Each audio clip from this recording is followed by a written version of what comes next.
اللہم ارزقنی شہادتا فی سبیلک وجعل موتی فی بلد رسولک۔ اللہ عمر نو شہادت دے دے تے نبی دے شہر اندر ہی دے دے۔ اللہ نے دعاواں عمر دیاں قبول فرمائیاں۔ پھر وقت آیا حضرت سیدنا عمر رضی اللہ تعالیٰ عنہ، ایک روایت دے مطابق 26 ذوالحج، ایک روایت دے مطابق 27 ذی الحج، حضرت عمر مسجد نبوی اندر فجر دی نماز پڑھان واسطے تشریف لے آئے۔ حضرت عمر نے نماز دا آغاز کیتا، اللہ اکبر، تے قاتل ابو لولو فیروز انج منبر دے پیچھے چھپے ہیں۔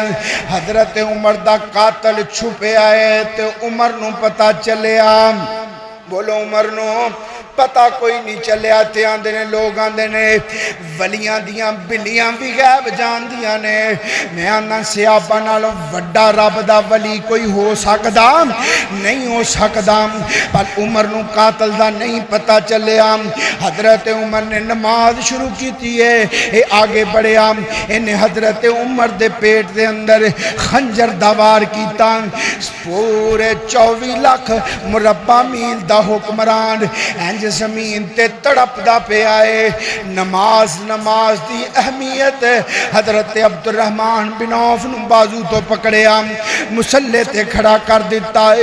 حضرت عمر سامنے تڑپ رہنے، صحابہ نماز پڑھ رہنے، صحابہ نماز پڑھ دے بہنے، قاتل دوڑے آم، صحابہ نے پکڑنے دی کوشش کی تھی، انہیں چاند صحابہ نو بھی زخمی کیتا، آخر پکڑیا گیا، تے انہیں اپنے پیٹ اندر آپ ہی خنجر مار کے تے خود خوشی کر لئی۔